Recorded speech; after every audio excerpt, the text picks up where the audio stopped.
Hello, everyone, and welcome to this week's episode of The Games We Love, a weekly video game podcast where some friends get together for mostly positive and always fun discussion about games, industry news, and more. I'm one of your hosts, Aaron, and with me, as usual, are my brilliant co-hosts, Brad. Sprinkle, sprinkle.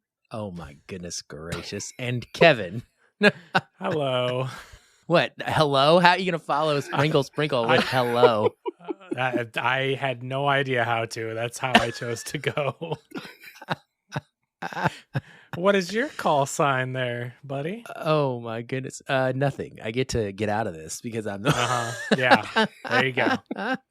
Oh, boy. Well, it's good to talk with you guys. It's been a while, and it's always fun to get together for these and get a chance to go through some stuff, find out how everybody's week was. Kevin, you've been busy this week. What have you been up to? A lot of theater this week, actually. So I saw the world premiere of The Karate Kid, the musical, which I know right off the bat sounds like what and why and how, and is that some kind of joke? But really, this is a pre-Broadway tryout type of thing. They're hoping that it's going to go to Broadway. It is an adaptation of the 80s film, The Karate Kid, and it's a full musical. And it's really good. So if you like musicals and you have the chance to see it, it really, a lot of love and care went into this thing. It's not a joke. It's not a parody or satire type thing. It's a full musical with great songs. Aaron, you're a musical guy. I think you'd really enjoy it. It's a really solid adaptation, faithful telling of that story, but with heartfelt songs, fun songs, super catchy music. There's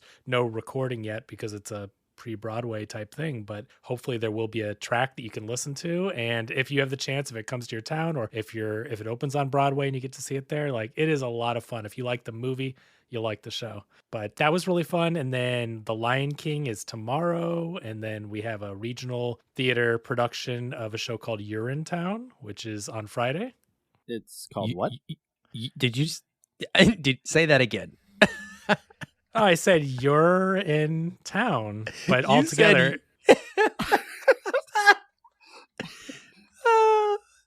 What did you think I said?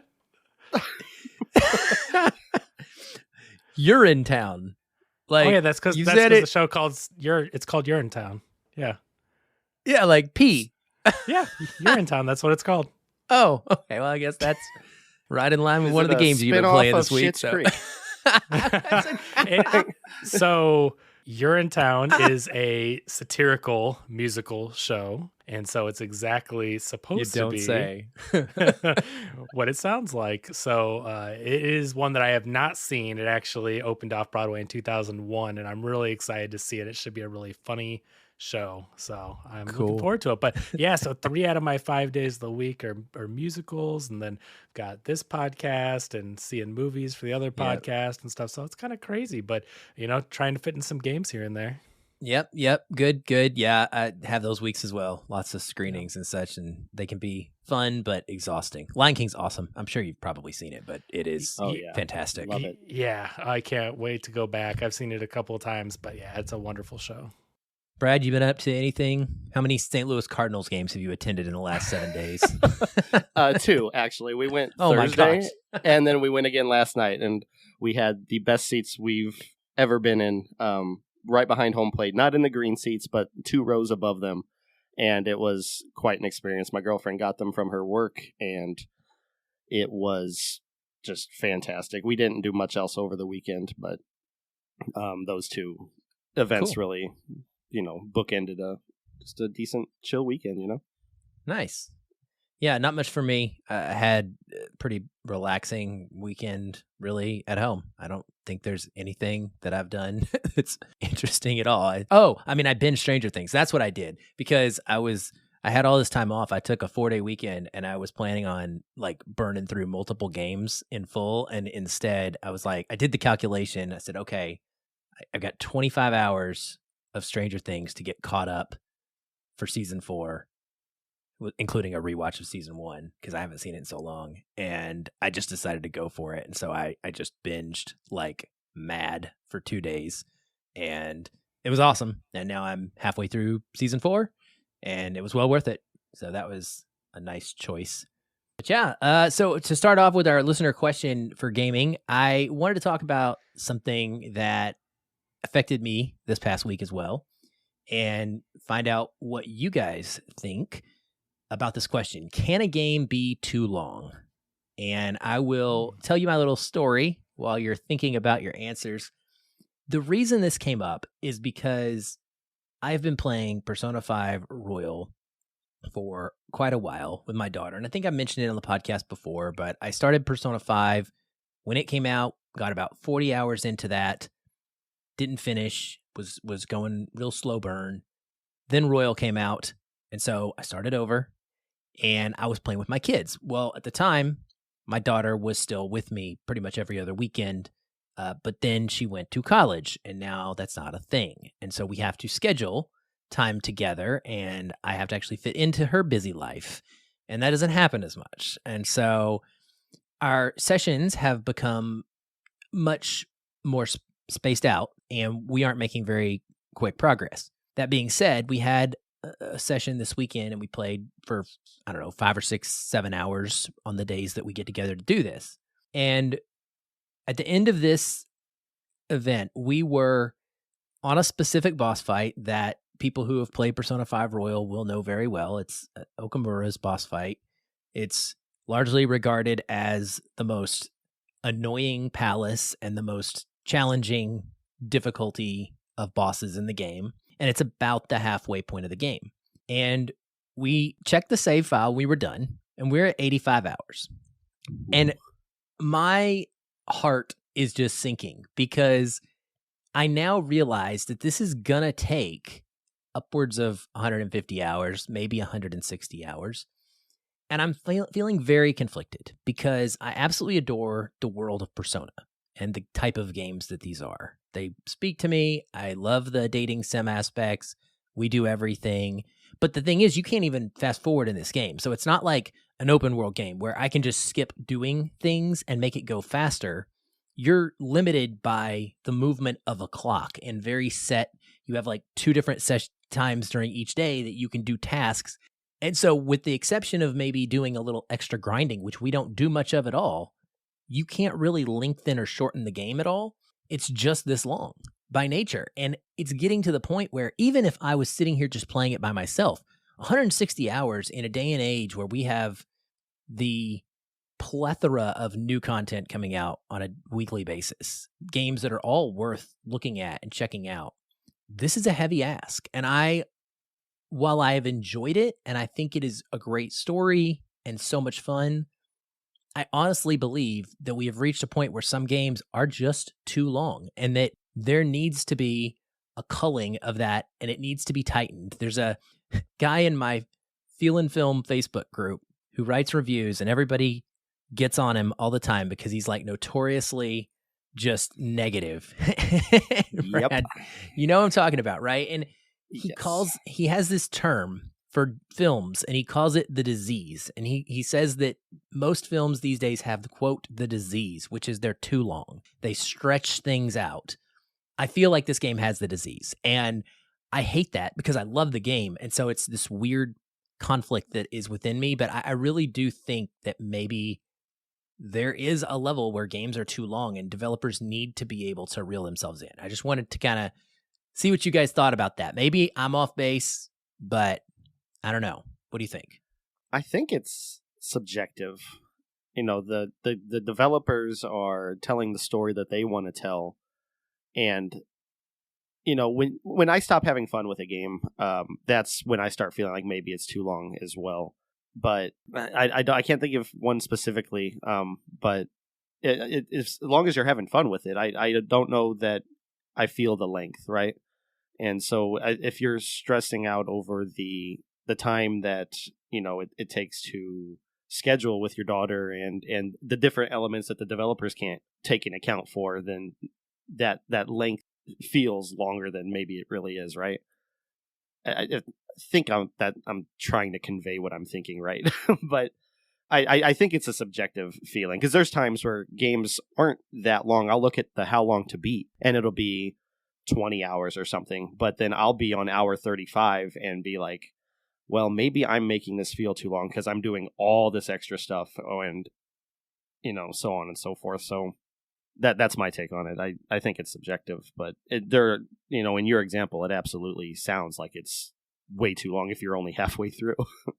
Yeah, that's hard to say. I agree with Brad by saying that it's the developer's story, whatever time they think needs to be told in, all that kind of thing. But at the same time, I can't think of a game that I've actually wanted to stay in one playthrough more than 100 hours. I have games like Cyberpunk that I'm on a third playthrough of and I'm 100 hours into it, or other games that I've played multiple different save files, or if I'm just goofing around in there somewhere like Borderlands games or whatever. But I don't know. For me, the sweet spot, if we're just talking about personal preference, I like a 15 to 20 hour story. It's really hard for me to commit to more than that unless I just absolutely fall in love with the world like a Cyberpunk. So I think 160 hours, I would be too long for me. I couldn't commit. I think I would just lose interest in it before then. But then I can see people, if they love that, there are games that never end, right? Like MMORPGs, which I'm not a fan of, but those games that never end and you love it so much, and your character, you become one with your character and the people you meet, and it's all about escaping to that world. So I can see where if it's something that you never want to end, where that length might be fun for you. But yeah, I think that's too long for me personally. And if it's starting to feel like a chore, or you're saying I'm only halfway through this, then I think it's too long for you. I looked up my time on The Witcher 3, both versions on PS4 earlier tonight for a topic that we're going to discuss later. Between the 4 playthroughs that I've played that game, I had 656 hours.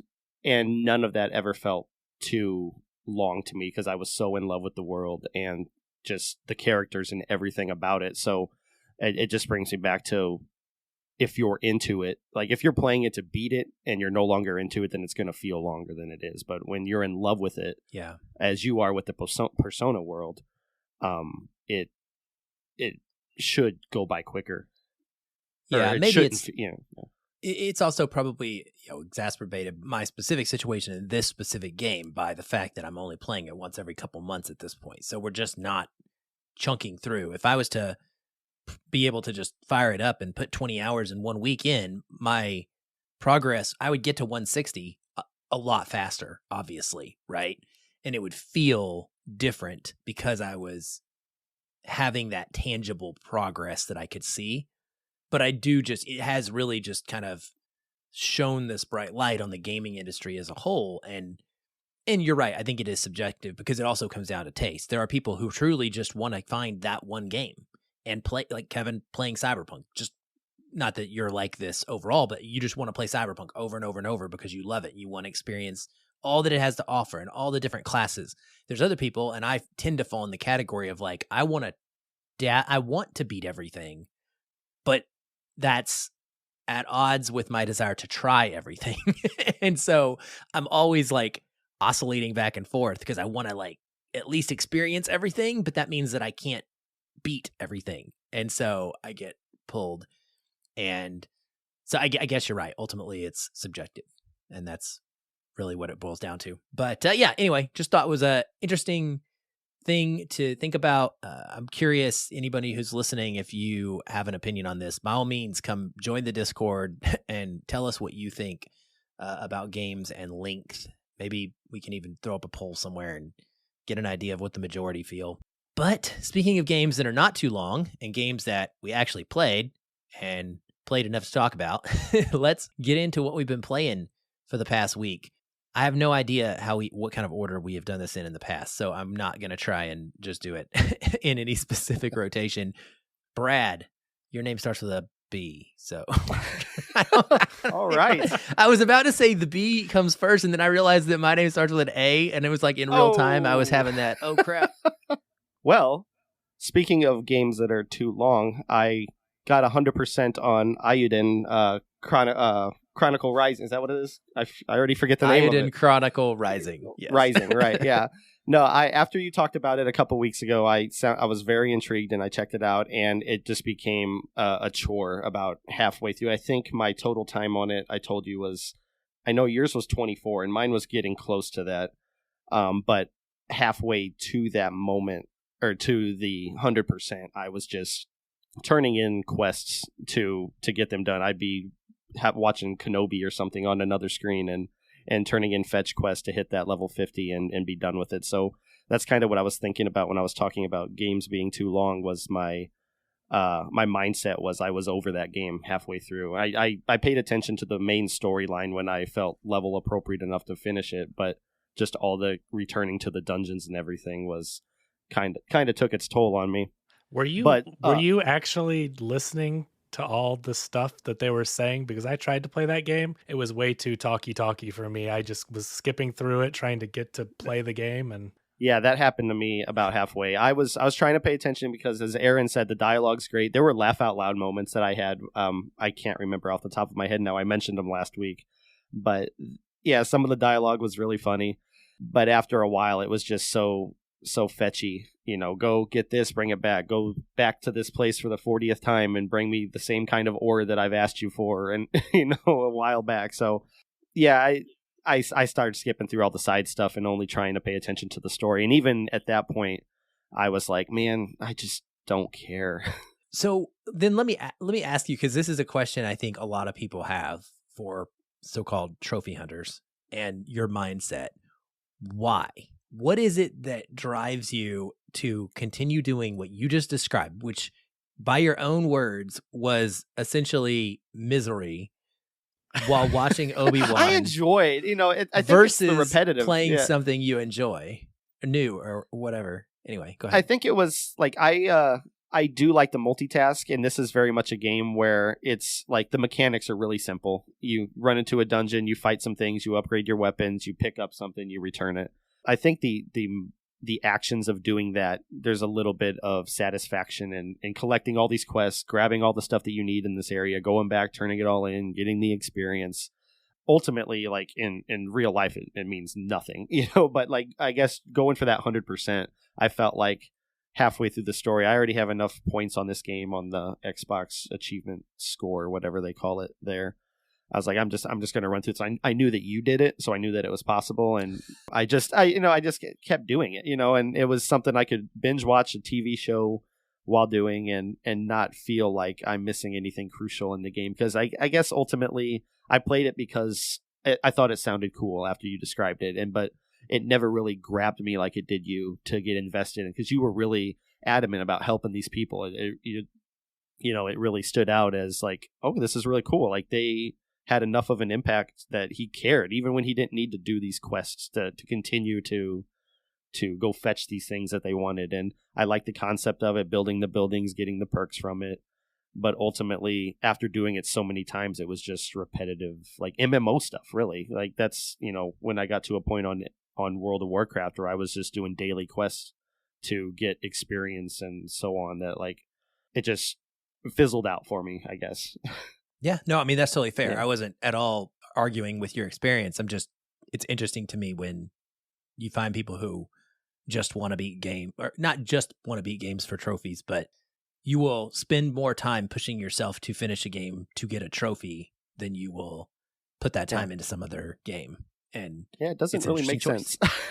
But yeah, I, for the time that I did care, I did enjoy it. I like the art style. I'm interested. It looks like the game that it's a companion to that's coming out eventually is more fleshed out and something that could be a lot of fun. It's a whole entirely RPG. Different. It's a full-on turn-based party RPG. But nothing repetitive like this, right? They might have. I've only barely looked at it. Yeah, this just looked like a concept of what was something much larger, and maybe that'll be something I do check out, because the characters are cool. And I know these ones aren't, from what I read, going to be in the main game. It's kind of like a prequel. Yeah, they are. Are they? Are. That's the whole point. Is that So the main game is based off of, the creator is from the Suikoden series, which is famous because of its ability to recruit upwards of 100 different party members or team members, and so the game is going to have like tons and tons and tons of people you can recruit, and these are a few of them, like specifically CJ and Garou and the mage. They should be like 3 of the ones you can recruit. Eventually you'll run into them, and so whereas in a main version of that, this is what the expectations are, and in the main games you might have 100 people, right? And you're going to have all these different random backstories for all these 100 people. Well, this time you're going to actually have some context for these specific characters. You're going to meet them after this has happened. And as opposed to it just being a drop in a couple of, things of dialogue, you're going to have this experience to build off of. That's the point of it. Interesting. Yeah, I'm a little interested in that because just looking at the preview of the other game, I thought it looked much larger in the grand scheme of things, and that'd be something to keep an eye on, I guess. But the bigger news for me this week, and it's big news, is I got up Sunday morning, made some breakfast, decided I'm going to beat that first boss in Returnal, and I did it. Yes. I did it. And it feels like a brand new game again. Like, I'm so excited to go into that new biome. Started feeling like a chore for me, just like I was describing, where I was like, man, I enjoy playing this. It's a lot of fun. But when I lose, when I go have this great run and I get to that boss and I screw it up somehow, it's disheartening. It makes me not want to come back for a while. And after beating him, I had the perfect run for it. I had 5 adrenaline. I had a weapon proficiency of 5 something. My assault rifle was shooting faster than any gun that I've ever shot in that game before. And it felt good. And I went through the first 2 phases of the boss without even getting hit and was like, okay, we got this. And it was so satisfying. My girlfriend told me before it happened, she goes, you're going to get it and it's going to feel so good. And I cannot describe, or I can't remember the last time I was that satisfied in a video game after killing that guy, because I've tried probably a dozen times or less. But yeah, so now I still go through the first biome to, level up, get some stuff before going into the second, but I know that I don't have that wall in front of me now, and I'm so excited to get back at it and get back into that game because it's so fun to play, but equally frustrating when something doesn't go right and you have to start all over. So that's my return to the boss in the second biome yet? I did not. I've screwed up twice on one of those living. What are they called? I'm not sure. The alien that there's statues of. They're all aliens. Yeah. I don't know. But there's statues of them in the first biome all over, and you don't see any of them alive. You have the bats and all these things that come at you. But in the second biome, those things are alive, and you run into them here and there, and they're not too bad, but they caught me off guard the first time, and that's what got me. So okay. I'm excited to go back, excited to venture further into that world because I can't express enough how fun and how good it feels to play that game. So that's one I'm picking back up and getting more into. And then the last game that I picked up this week, which I've played through twice, is Alice Madness Returns. Apparently there's a third game in the works. There's not a Kickstarter or anything, but you can get on his Patreon for updates.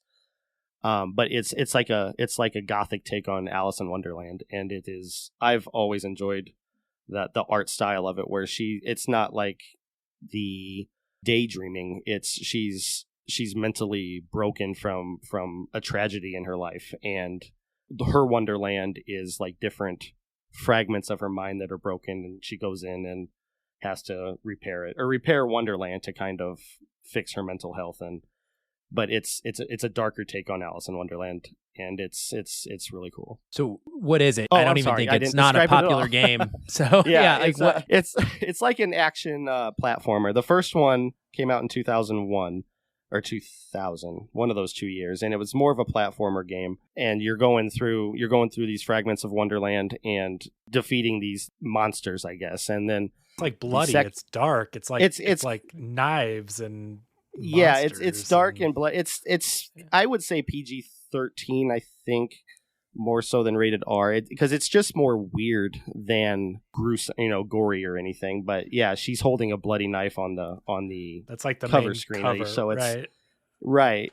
The second one, she's recovered from her guilt and her grief from the events of the first game, and it's more of an third-person action game where you are going back into Wonderland to this big train is kind of wrecking it, and you got to figure out why. I'm trying to be vague because I think the experience is kind of cool. Yeah, it's just something I really liked, and I thought I'd check it out again. And it's on Game Pass right now as well. Yeah. Oh, I didn't realize that's right, because they're EA. Right, and yeah, so you have to have the EA launcher, which is kind of annoying, but if you're on Xbox, can you get them, or is it just PC? Do you know? I do not know. Okay. I'm pretty sure that they're not PC games. I mean, they've been on console. I played them on console years ago, so I'm almost positive they would be on console now. They started on PC though, so like I had the PC CD-ROM back when the original. The first one did, came out, and then the second one came out with a downloadable code included for the original game as well. Okay, those are cool games though. I would check. I mean, I think they're worth checking out, Aaron, because they're pretty neat twists on the one. Oh, you have? Oh, yeah, they're cool. I am excited. There's a third one coming out. It's been so long since I played those games, but I always really enjoyed them and the art style and how weird they were of a take on Alice in Wonderland. And yeah, that'll be neat. Yep, that's all I've been doing in my limited game time. Well, Kevin, did you have time to get to anything?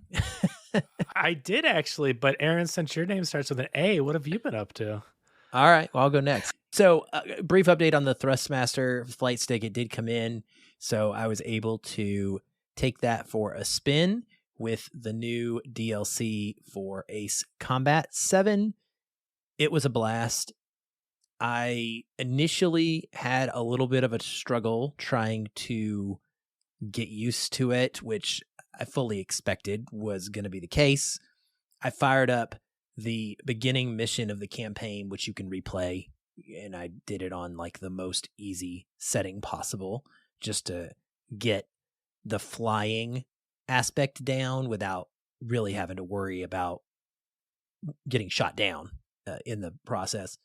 And I started to kind of figure things out here and there. There's a lot of buttons on this Thrustmaster stick. It is really cool because you have on your left hand, you have the throttle, which goes forward and backward, and your fingers have buttons that they can operate. Your thumb has a button it can operate. And then the right one is your joystick that takes you left, right.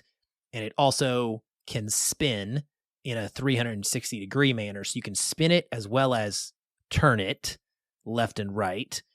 And you've got an insane amount of control that you don't have when you're just using the thumbsticks on a controller.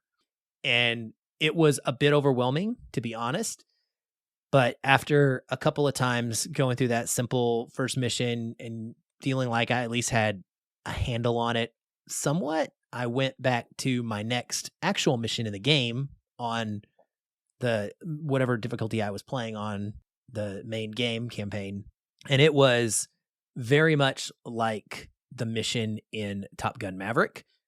So I was excited because it has a lot of elements from that, like having to take out SAM sites and radar sites that are kind of buried in a canyon, and while having missiles shot at you, and then ultimately coming out of that and ending up in a dogfight. It's so reminiscent of it that it's crazy. And so I was a little bit scared, to be honest, because I knew I had to be flying this jet through canyons, like literal big pillars of rock, and I had to squeeze the jet, and then like a radar station would be at the bottom of the canyon behind that big pillar. So you had to really maneuver these things, and the whole time SAM's missiles like coming at me, I'm trying to dodge them. It's crazy. Is it like the movie run? Do you get to do the movie thing? No. So the DLC, just as a quick offhand, is just jets and patches and call signs and things like that. It's not actual story content. Yeah, I knew some people who were excited and really hoped that we would get to play the actual mission. I think that would have been really awesome if they'd have been able to make that work. They don't try to tie in a story mission like that. Yeah, that would have a DLC mission that was exact same would have been phenomenal to play, honestly. But that's not what it is. But I did use one of the jets from it, and it was pretty amazing because once I got into these canyons and slowed way down, I started to just kind of mesh with this flight stick, and I realized how much control I had. And it didn't take long. I think I crashed out and burned the first time I tried that mission pretty quickly, but the second time I beat it. And I hadn't beaten it like with the regular controller. Like I'd failed the mission like 3 or 4 times previously, but I beat it with the flight stick on my second try. Nice. And it was just because I had so much control. Specifically in this game, when you are a high-speed jet and your fighter, you're against these really, really high-speed drones. Like, they're much faster than you. They can turn on a dime. And the one aspect of the Thrustmaster flight stick I found to be the most helpful is that when you're chasing a drone and it goes by you and you need to basically do a 180, if you are using a controller, you can only do so much of a turn. So it's basically like, think of it in your car, you're taking this big sweeping arc, right, to come all the way around. And you're kind of like chasing, because it's always moving. That's the thing. These are not stationary targets. They're moving at the same time. So it's a very slow thing. In this, with the stick, you can throttle down to basically stop your speed and almost put yourself in reverse effectively, and push up on the stick. It looks a lot like what Maverick does when he's doing his hit the brakes and they'll fly right by move as far as like your actions. But when you do that, your plane does about a 180 on a dime, just like the drones. It's like, whoop, and then you can throttle up and bam, you're right on their tail, tone, lock, missile, boom, victory, right? So it's awesome. I mean, I've had so much fun with it. I'm excited to have my son get a chance to check it out. So I haven't kept going because we were playing the game together and alternating missions, and it's technically his turn, and I want him to have a chance to play with it, versus me just burning through them, and him. I want him to still see the story in the same way. So we'll be doing it some more. I'm not sure yet if I'm going to try it out with the DLC for Microsoft Flight Sim or not.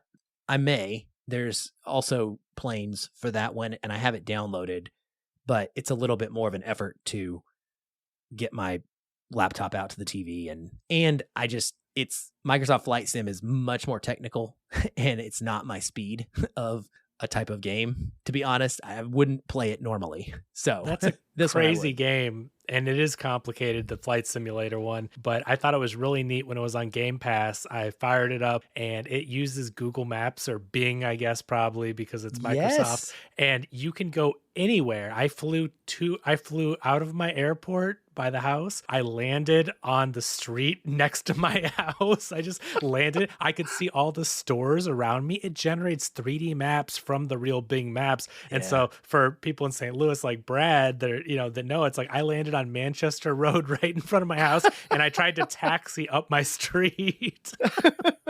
So cool. It's really neat how they do that. So flight, even though I'm not into, like, I don't know what all the buttons mean and all that, but I put it in the easiest mode or whatever that I could use just to get going. And I flew out of the airport and landed near my house. And it was really neat to see all the stores and everything. And there's cars that are going up and down the roads and everything. It's neat.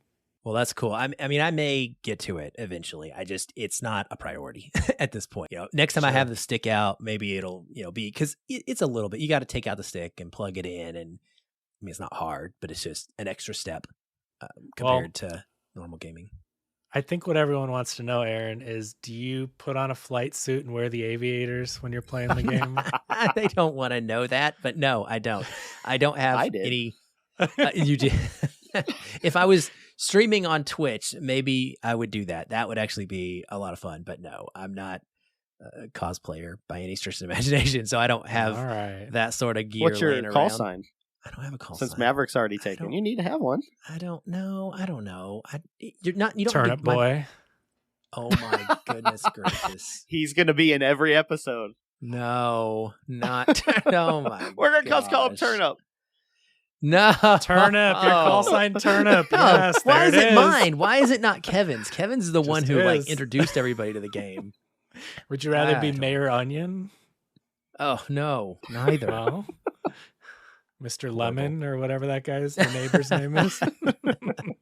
Oh boy. Well, the other thing, the one that I put the most time into this past week was I decided to finally give Ghostwire Tokyo a shot. It's a game from Tango Gameworks and Bethesda. Tango Gameworks, if you're not familiar with them, is the studio behind The Evil Within 1 and 2. And so they've got some great horror gameplay roots there.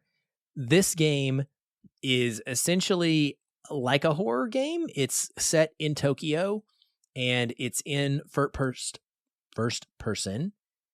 I guess it was originally going to have either the option to switch between first person and third person, because I believe The Evil Within is in third person and does that. And the trailer makes it look like it's a third person game. And so my son played it. I bought it at the 50% off thing on PlayStation, and I didn't play it, but Ryan did. And he told me, he's like, I thought this was going to be third person. So that was confusing. Yeah.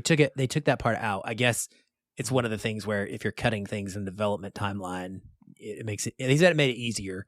Gotcha. Ultimately, I thought that would be a negative for me because I love the third person style, like in Resident Evil or like in Control.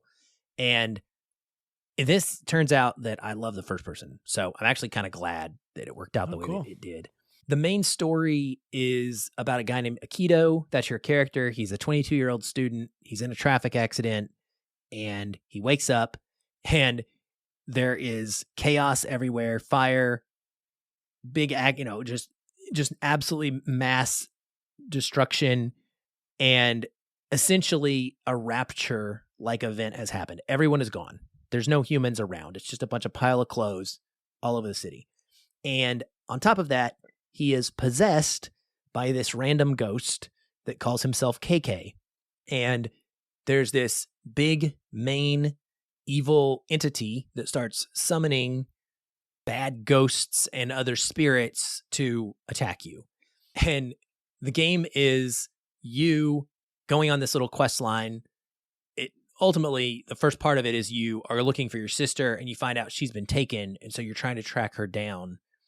And you spend the game trying to coexist with this KK ghost that's living inside of you, and you're both struggling to share this body. But because of him, you have these powers and these abilities to interact with the spirits in the world in a way that a normal human wouldn't be able to. And it's what allows you to kind of stay alive at this point as a human. And it's a really interesting push and pull from the narrative perspective, because he's talking to you, and I really like that style of storytelling where there's like a narrator. It's kind of like Bastion, where there's this narrator that is constantly telling you what's going on. It's like that, only KK's having a conversation with your character. It's cool because his voice comes out of not only the TV, but also faintly out of the DualSense controller. That's and so cool. It's almost like it gives it like an eerie effect. I don't want to say that their voices are offset per se, but they're happening at the same time. And so your ears hearing the one in the controller, which is closer to it, but it's also hearing it coming from the TV. And I really dig it because it almost gives it like a staticky, it makes it feel ghostly, honestly, right? And I like that about it. The game also had a prologue. I should mention real quick. There's I want to say 30-minute prologue you can download and play. It's about it's a visual novel, and it has like one or two little moments where you do action sequence type stuff. And I thought it was completely not worth the time. You barely get to know the characters. There are a few of KK's like coworkers that you learn about and you get introduced to in the prologue, and you learn about KK, who he was before being a ghost. So in that regard, it does kind of help, I guess, once you're playing the main game. And you do have those characters show up at different times or get mentioned in the main game. But I just, even looking back at it, it's just one little really brief case from him in his detective life pre-Ghost. And it doesn't add nearly enough, in my opinion, to make it worth the time and the boredom of it's just a click through visual novel for the most part. So totally skippable, FYI. But the game, I love this game. So aesthetic of it is amazing. It's got a lot of style to it. It's kind of neon at times in its color, but the world is completely dark. It's foggy. You're trying to lift the fog in various areas. It's open world. So like any Ubisoft game, you've got to go do a thing. In this game, it's cleansing a Torii gate, and it will clear the fog in a little bit of a zone, and then you can go find another gate to clear. So you can lift the fog in that, and then you lift the fog, and then you just keep going and going and going and going and going. And it never ends, it feels like. But it's got a very spooky and supernatural vibe to the game. I would say that's how it is. It's more that than scary, but it's compelling to me. I am loving the Japanese folklore that it's based on. It's tons of like their version of our stories and fairy tales and campfire, stories that you would tell to scare kids. And so I want to read every nugget of information in this game. Like I'm interested in clicking on the ground and finding out on this pile of clothes and finding a mom's final text to a son, like right before they got raptured. Like that stuff is really intriguing to me. And I want to know what's going on. And I've found myself looking up some of because I don't understand half of the references that they're making. There'll be a specific ghost that is unique to Japanese culture that has a whole story behind it. And I don't know what it is except what the game tells me. And I'll find myself Googling to look that ghost up and find out what's going on behind it. So I really love the world. There's a stealth kill mechanic, which I think is awesome. I think every game should have a stealth kill mechanic because I will put points into that, upgrading it and getting it good to go first because it's very helpful. And then the main combat, I think, is a highlight of the game because it is extremely satisfying. It's called ethereal weaving. And what it is it's magic attacks. And you have wind, you have fire, you have ice, and you wave your little fingers in certain patterns and shoot different types of magic in different ways. Like fire tends to come out as bolts or big bombs. Ice is like a wave or like a slicing type of thing. And then wind is like almost like bullet style. It's like real quick hitters. And then Captain Planet shows up. And then not yet. Maybe that's coming. But you ultimately like are damaging the center of each of these spirits.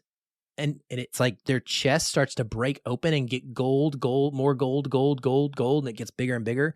And ultimately you get enough of it open and then you connect to them with the L2 button and there are these gold bands of magic that connects to this centerpiece and you pull and you rip it out their heart from them and it explodes them into like their little, magic resource essentially and XP and health and all that stuff. But it is absolutely awesome from a presentation standpoint. It's very repetitive, but I never have gotten tired of it yet. It looks fantastic.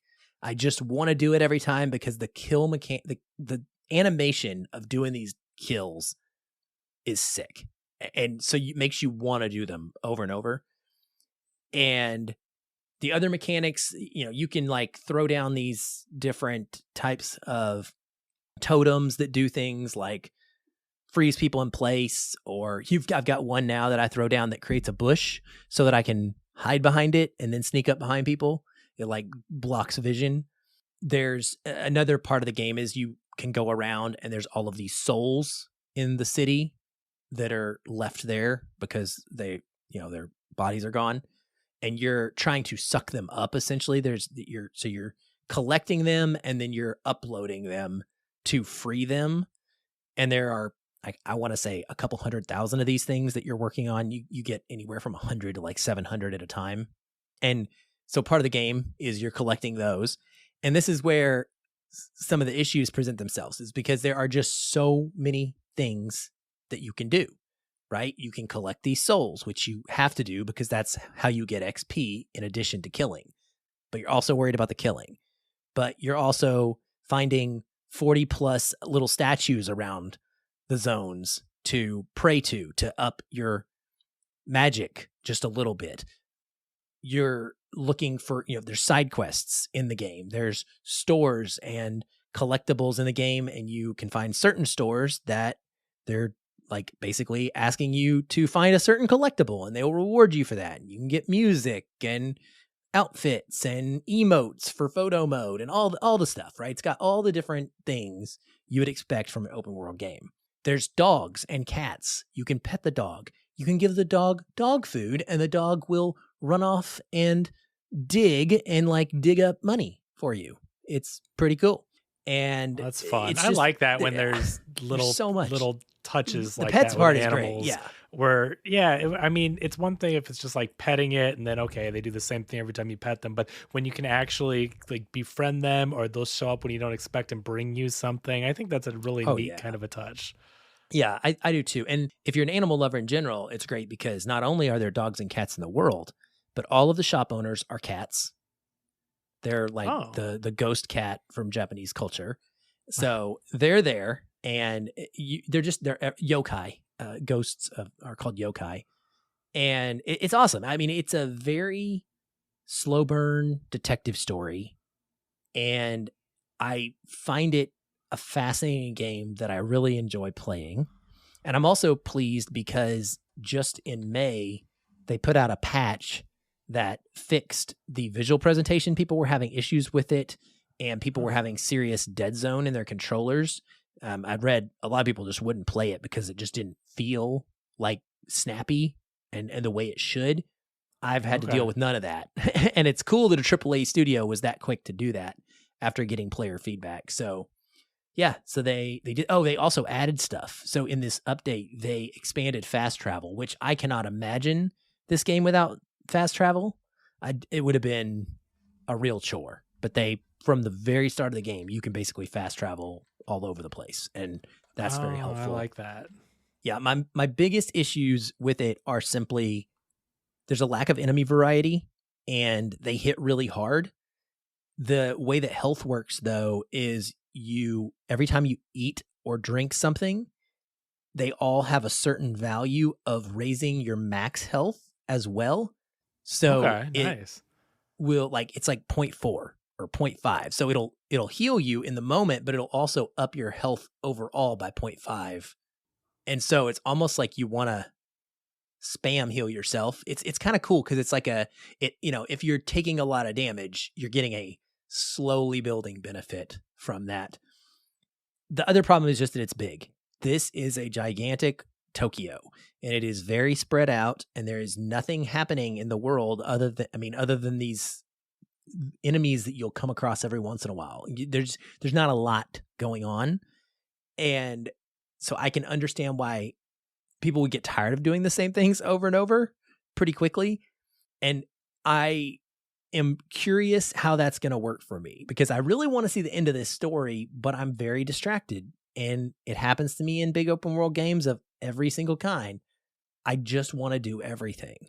And when I do everything, I don't push the story forward, and then I get tired before I finish the story.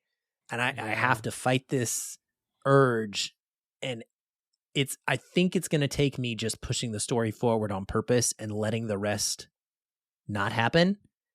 But it's against my nature, and I don't know if I'll be able to. So we'll see. I think that's really interesting that you bring that up, because it could be a whole nother topic. But just briefly, I had that thought the other day where I'm like, I'm not going to get through these games unless I just try to finish the story. So I'm actually actively trying to do that very thing so I can finish a story, and then I can go back and do side missions and things if I want to, because otherwise I'm just going to, like you said, I'm going to get bored of it. I'm never going to finish the story, and then I'm going to drop all of it. So that's kind of like my new strategy, is just like ignore, put your blinders on, stop trying to do this other stuff. Let's see if we can beat this thing.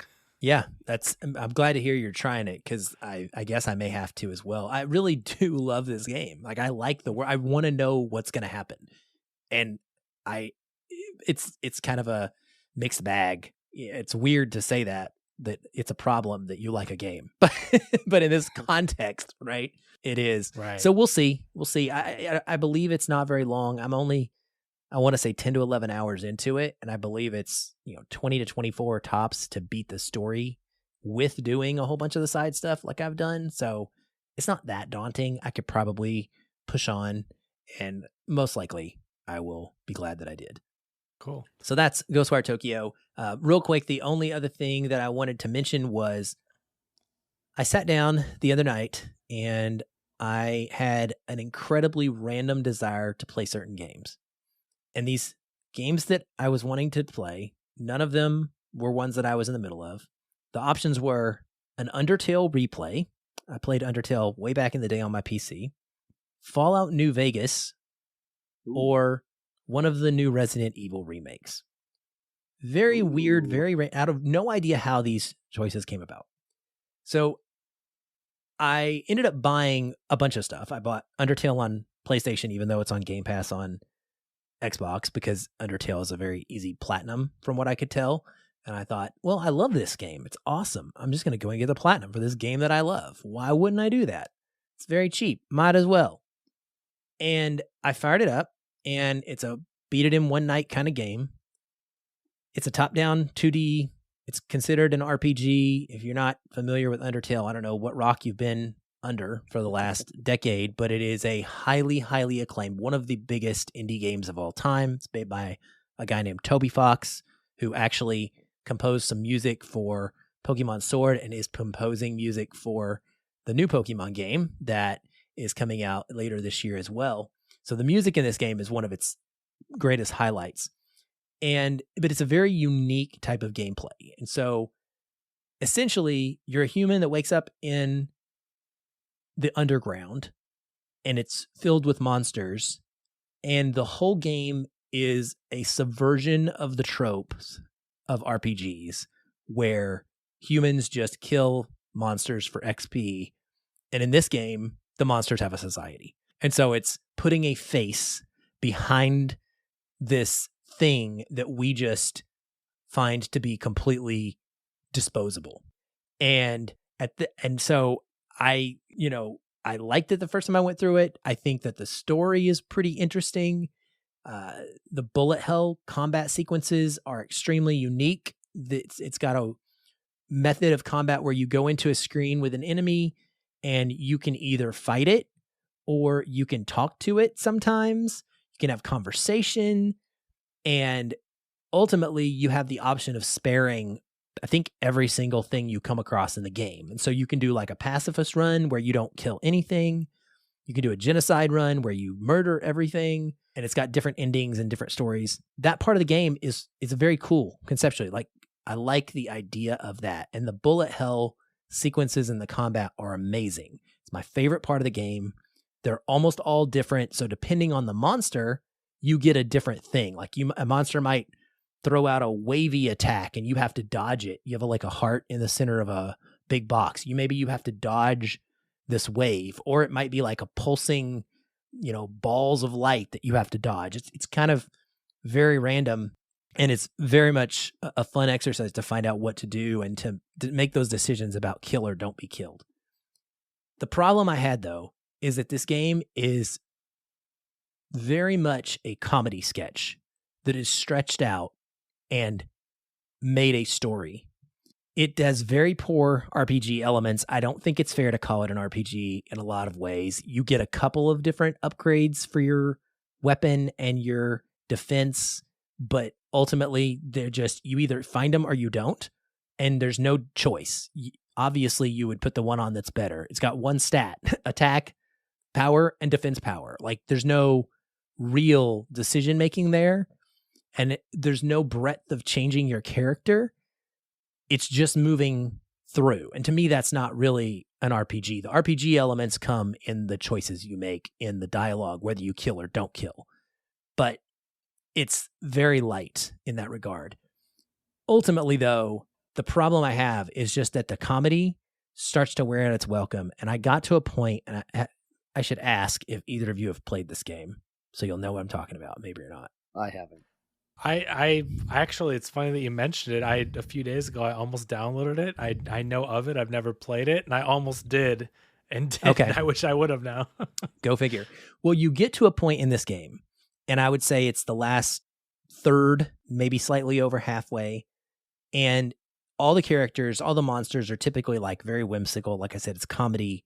It's that quirky comedy. Think Earthbound comedy. That's really the kind of predecessor to that style. And you get to a point where this one character gives you a Facebook app on your cell phone. And for about 2 hours, it feels like every 2 seconds, the character texts you, calls you, posts a Facebook status, and it's constantly popping a notification up on your screen. So you're imagining Grand your Theft character Auto, man, moving right to left, right? You're just trying to walk across a screen. That's all you're trying to do. And you get stopped by this da-da-da-da, and then you X out, da-da-da-da-da, and you X out. You move 5 feet, da-da-da-da-da, and you X out. You move 5 feet. No, I posted a picture, and it's stupid stuff. That's the thing, is it's not helpful. It's all nonsense. None of it actually is contributing to your beating of the game. Even the parts that supposedly are end up just being not true and therefore comedic value. And so it stops you from doing it. So all I wanted to do was finish the dang game. And I got to the point where I wanted to chuck my controller into the TV. I was legitimately furious with the way that this game was treating me, because it wasn't funny, it wasn't interesting, and it was just completely hindering my own ability to play it. And I was like, why? Why are you like this? Why are you the way that you are? And I got to the point where I have come into this game with positive memories of it, and I totally understood why it was praised the way it was. And now I cannot fathom how people think this is one of the best games of all time. IGN named it the number 20 game of all time. That is a joke, period. Joke, complete joke. I have no earthly idea how, even from a objective standpoint, you could potentially go there, because the art style is really crappy. It's not drawn well. That's not this guy's strength. And there's just so many elements. It's almost like they put so much stock and weight into the really cool kill or don't kill mechanic of the game that they just ignored all of the faults of the game. But and you loved I don't this think game that's before, fair. Right? I thought I did. Come to find out, it's the bullet hell combat aspect that I really love, and the choice, the talking to the monster. So I like the mechanic of actually engaging with combat, but you actually don't fight very often. Random battles they're very sparse. So it's not like some RPGs where you're typically grinding, enemies even. Yeah. And it's just so it's like 75% of it is this comedy sketch of storytelling that stops you and doesn't let you move on until you have to watch it. You have to listen to it. You're forced. Do you think that since you've already been through the story and you've heard the jokes so long ago that maybe now it's just repetitious where it was original at first?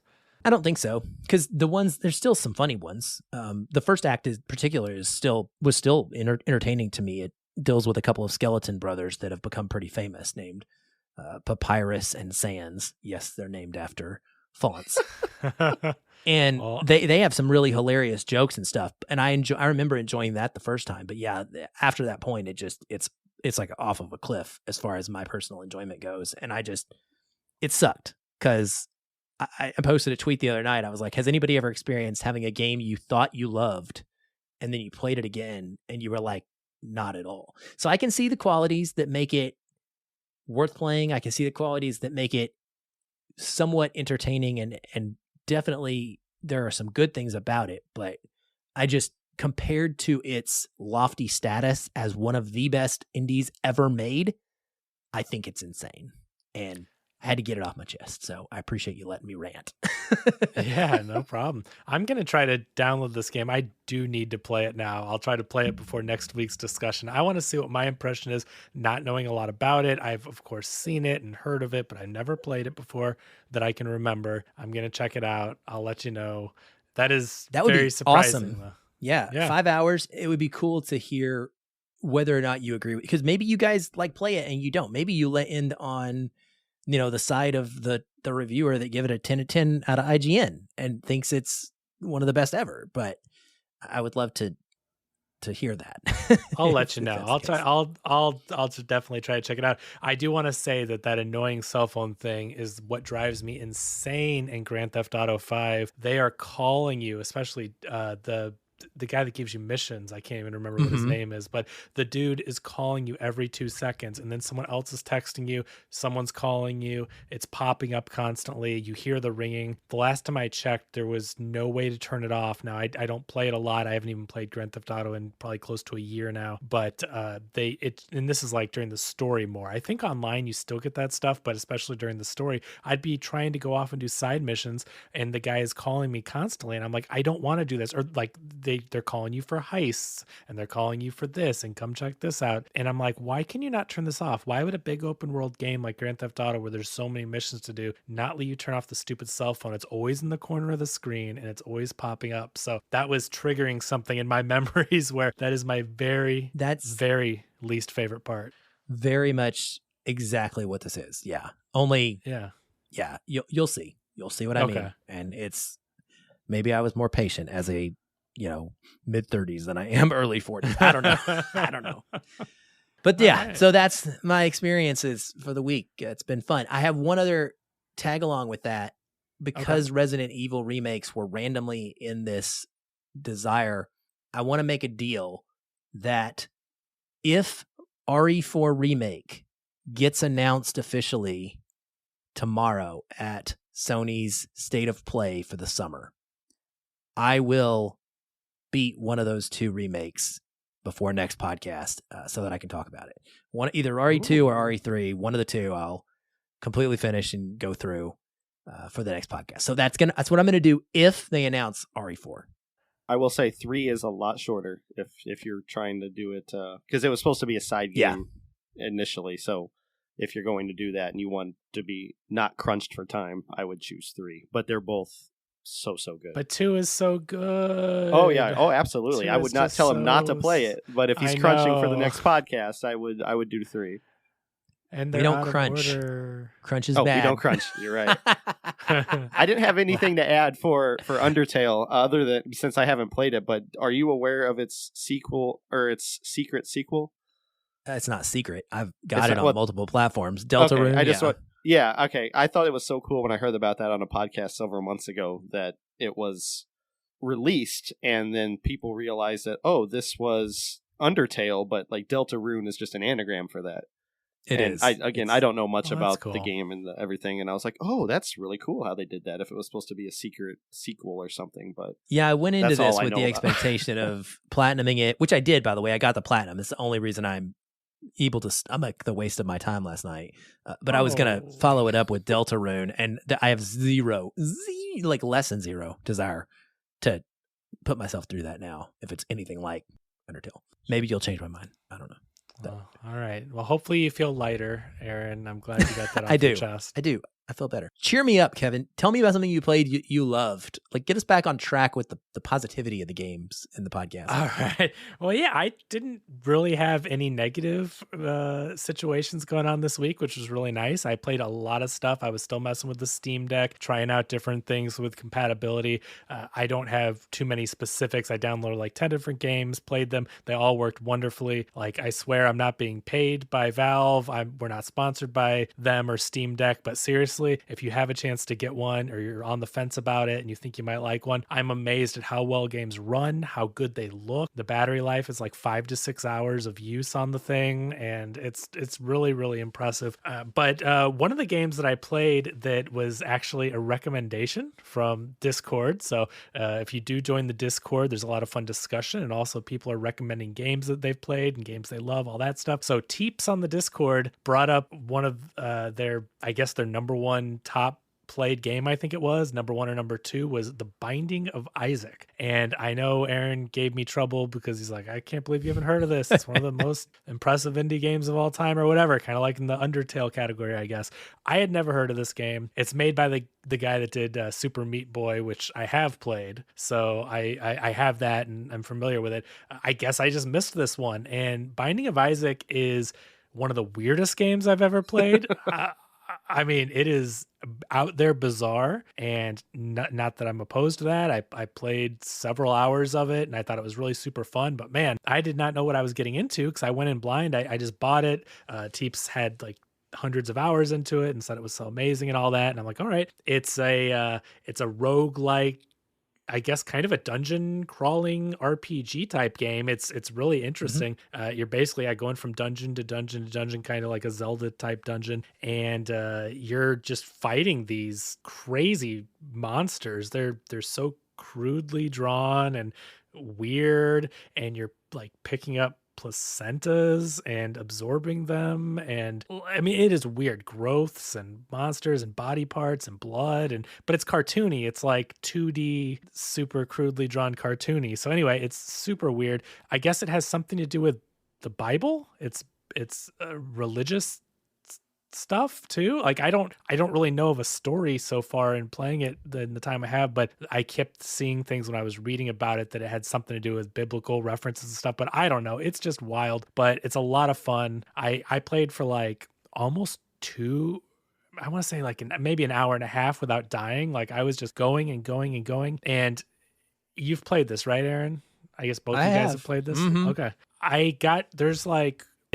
There's a little sub map at the top, and there's maybe 5 different dungeons or areas that you go to. And I got to the end, and I was on the boss of what I think is the 5th and final, if I'm remembering correctly. And it was this huge boss showdown. My health was almost gone. I didn't have any items to replenish my health. None of the little demon creatures were dropping anything for me. And I'm pretty sure I beat the bad guy. And I say that because I restarted or something. Like I'm like, I thought I hit him with 1 health, like 1 little bit of health left for me, and I thought I beat it, but I restarted. So is that what it does? Do you just restart 5 things over and over, or did I actually lose? I was just confused with what happened.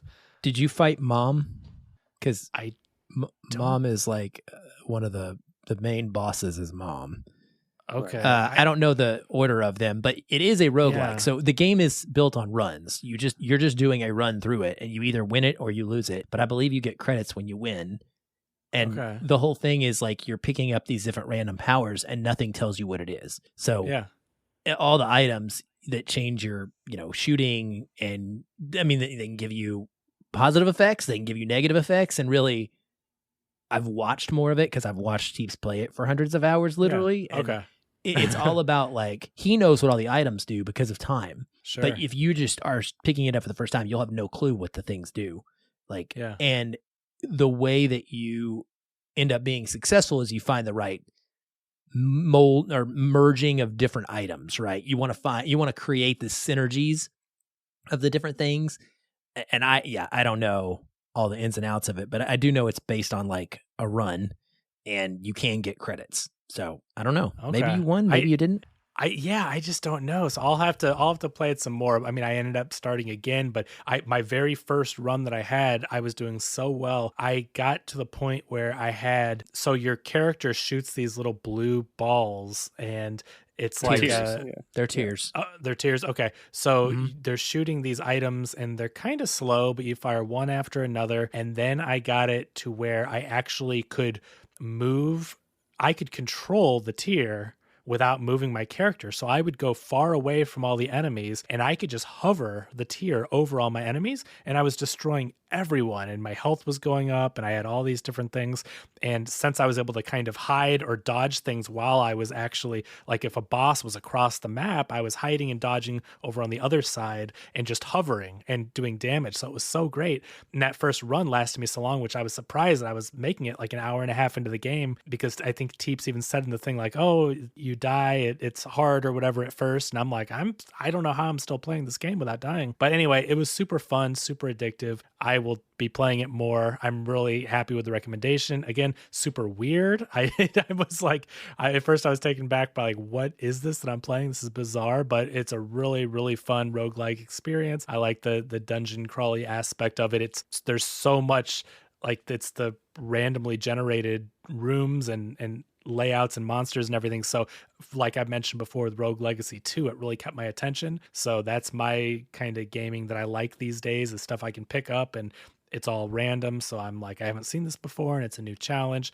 So really, really fun game. I'm glad that I got that one. So I'll let you guys know how that goes. I actually rolled credits on a game though, which is a rarity for me. Congrats. Thank you. But this one was kind of a cheat though, because I played it so much before and gave up on it for a little bit. This is a game that Brad bought for me called Inscryption. Yay! And I know Aaron has a little bit of experience with this, and Brad certainly has beat the game. I loved this game. Brad told me about it, how cool it was, and was giving me a little bit of it's a card game, but to explain what this game is, there's so much to it. It's like a game within a game within a game. It's just amazing. You need to check it out if you like any kind of card games, but also a really good story and mystery with horror elements to it. It's such a neat game, but I had given up because I got to like, I don't know, let's call it the third of 4 areas in the game, and I was stuck because I couldn't tell where to go. And I'm the type of person that does not like to look things up on the internet. I don't like to ask people for help. I figure if the game, the game should be made in a way where I can figure out where to go. And challenging is one thing, but if it feels broken, like I just can't figure it out, it's frustrating to me. So I put the game aside, even though I loved it so much. I mean, I was binging it, playing it like 10 hours the first night I got it or whatever, couldn't put it down. And I got to this area and got so frustrated, I couldn't figure it out. So I booted it back up for the first time in at least a month. Maybe it's been 2 months. And I walked to this area and figured out what to do in 5 minutes. Like, isn't that how it always is? It was crazy. I gave up in this game that I loved. Not gave up. I knew I'd come back to it, but I was so frustrated because I played the game for a good 2 hours, not knowing what to do, like a straight 2 hours of, I had walked away from it before, came back to it 2 hours. And I said, I just wasted my time. Like, not 2 hours of puzzle solving, 2 hours of collecting things or side stories or reading. I'm talking about 2 hours walking around a map, going to every single area, trying to press everything that I could find. And so anyway, that's just a frustrating thing. That was that one part of the game. I never experienced anything like that in the rest of the game, but it's a really, really neat story. It's really cool how it makes you feel like you're actually in the game. It kind of absorbs you like you're playing this card game and you are supposed to be the character that you're playing. Like, you kind of it does a really good job with the lore of sucking you into the game, and you feel like you're there, and there are computer screens in the game and you feel like it's your computer that you're sitting at. So really, really neat. After I beat the game, I thought it was a really cool way that the story was told, but then I found out there was so much more to the game. There were things hidden in the game. There were what do you call them? Like hidden, like a virtual, what is it, like not augmented reality, but what's the term for it? ARG. Yeah, these people. There are people that were involved with forums that were really into the lore and the mystery of the game, and they were dissecting pieces of code. And this is stuff I would have no idea how to do. I think it's so cool watching YouTube videos and hearing people that are solving these puzzles, but it's just not something that I would like break the code open and be able to figure it out. But there are fascinating videos where, do not look them up if you haven't played the game, because the game experience is so cool. But if you beat Inscryption, go onto YouTube or if you're in the Discord, we can even share the links with you. But there are like hour-long videos about these people that cracked all this code, and after the game ends, there's still more story, but you would never know. It's not like a prequel or sequel or anything like that. It's literally these people cracked the code and got in and followed all these clues, and it took these teams of people months to basically get more of the story and actually go to physical locations where they were burying diskettes that were like the diskettes that are part of the lore of the game. Wow. And they found GPS coordinates, dug them up, put the floppy disk into a drive, got one piece of code that went in to solve another thing. Like, this whole thing. But the point is that the developer, Daniel Mullins, is the creator of this game. Yeah.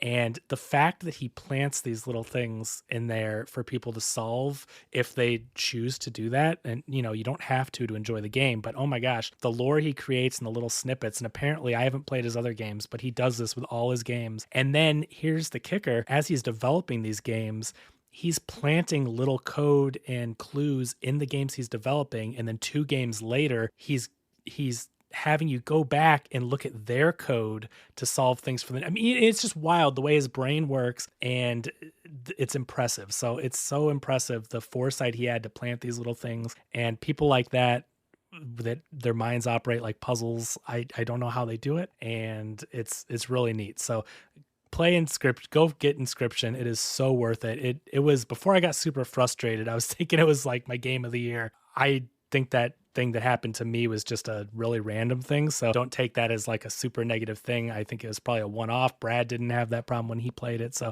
just out of curiosity, Aaron, did you give up on it, or did you beat it? Or I mean, it's on my PC, so it's just naturally it's going to take me a lot to go back to anything on a PC to ever pull it out. And so when I get a roadblock, it's a bigger deal. And I've played I don't know, 3 times probably I've gone after it, and I'm just having trouble getting through whatever the first stages are with the card game and getting through that challenge in and of itself, because the game doesn't, it gives you information about how to play the games, but there is so much that it throws at you. And I love deck builder card games, which at least is how the game starts. I don't know what it does ultimately, but it's like Slay the Spire or whatever. But there's so much to this, so many different mechanics and random ability types that are thrown in there with minimal explanations, to the point where I struggle with keeping things straight to be able to win. And I haven't been able to win.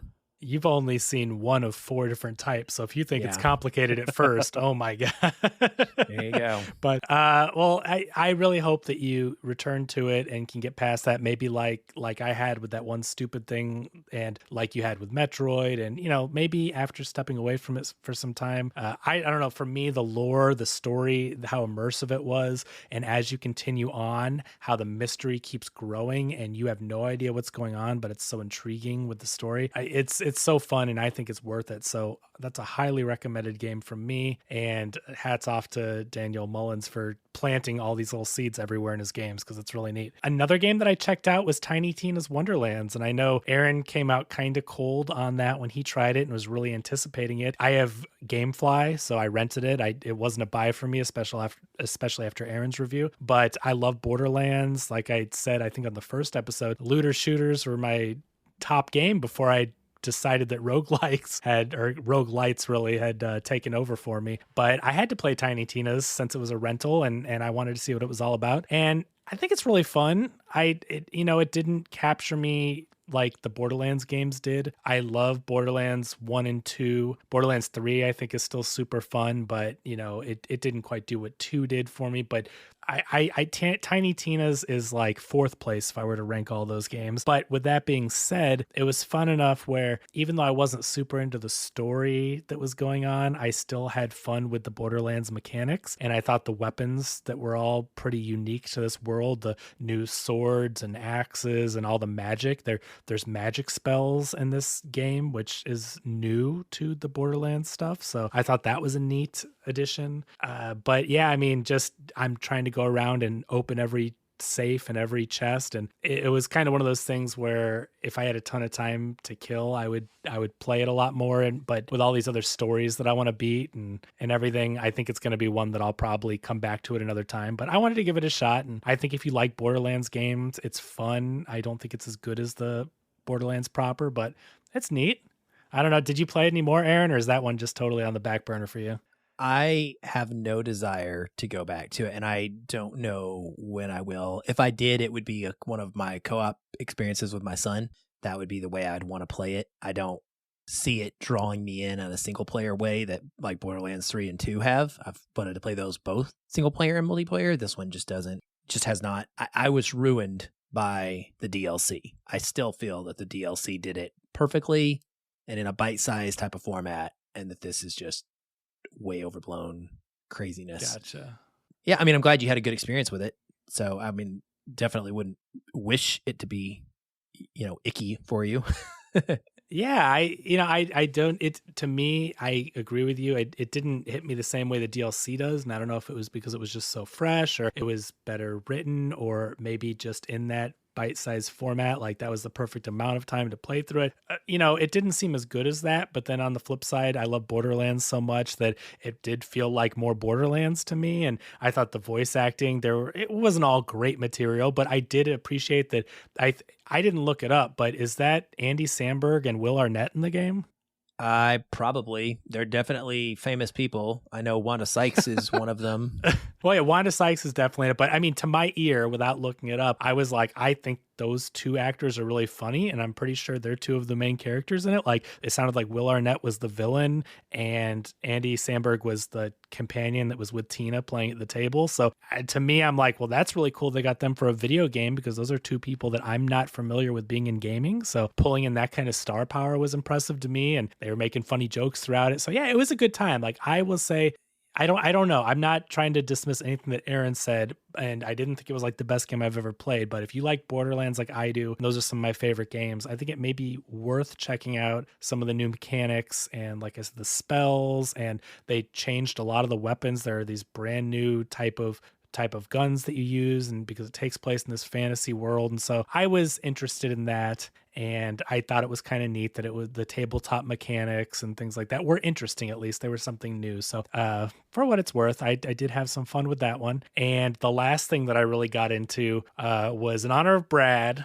and I checked out a couple Leisure Suit Larry games. Oh my God. I had purchased this bundle. I can't remember if it was Humble Bundle or if it was Fanatical, but those are two sites that you'll see me posting links for every now and then, where you can get like 10 games for $5 or $10 or whatnot. But I had bought on a whim, just because I remember playing them back on diskette. Like back in the day, I had checked out those Leisure Suit Larry games, and I bought the first like 6 or 7 games, I think, for $10. So I had never played them, and I decided, well, I've got the Steam Deck. What can it do with like older games and point and click games, that kind of thing? So one of the first evenings that I had the Steam Deck, I decided, well, I'm going to see if I just have this mobile Steam Deck and I'm in bed playing a game, can I play a point and click game like Leisure Suit Larry? I tried for about 30 minutes just to get past the main screen where it asks you how old you are and like questions that are terribly dated at this point. Like here I am as an adult, and they're trying to make sure you're an adult, and they're asking you questions about Ronald Reagan. Like, you know, like I think it's ridiculous that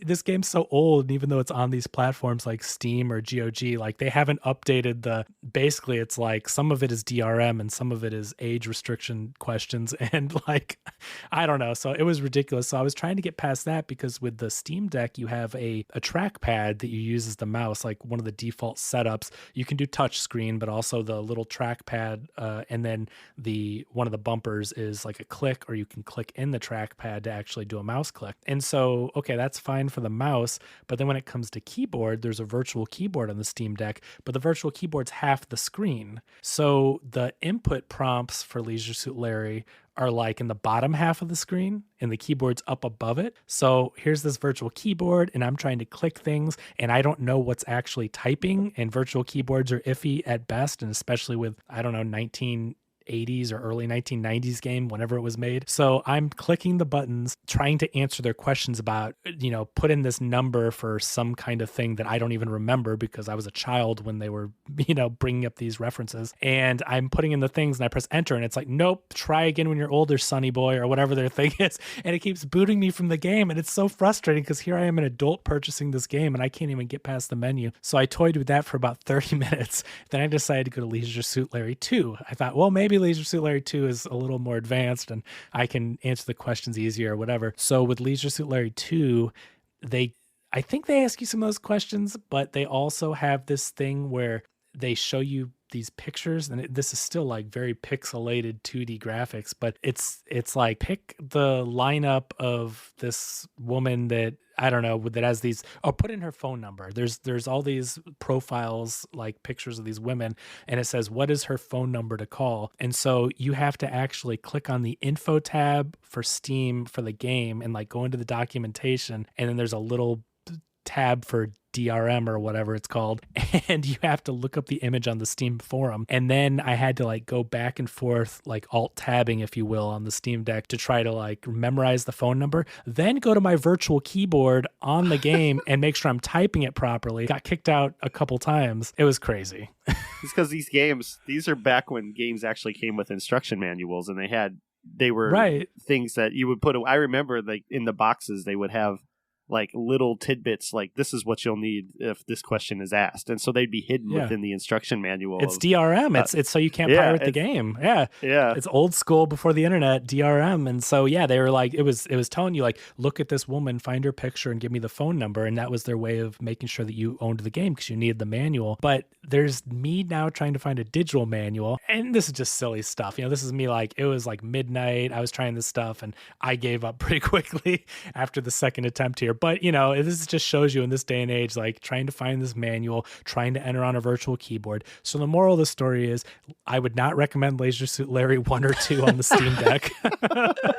So the following day I said, well, I'm the type of person that likes to play them in order, but I don't really care in this case. I'm not really going to play these games. So I skipped to the reboot of the series. Not really a reboot, it's a sequel, but like the modern day, sequel to these games, they're reimagining of what this series would look like. So I think in 2018, there was a new Leisure Suit Larry game, and they actually gave it controller support. So you could use a mouse cursor and you could point and click on things, but you could also use the bumper buttons. But everything, the menus, the trivia questions to make sure you're an adult that can play these games, you could actually navigate them easily. I got past that, and it was a pretty funny game. Like, a lot of it was poking fun at what is Leisure Suit Larry still doing in this modern time? Where has he been? He hasn't been in a game for 10 or 15 years or however long it was. And I don't know about the earlier games because, again, I haven't played them for a long time, and I didn't get to play them recently because I couldn't really get past anything. But it wasn't that dirty. Like, it was more silly, and you got to see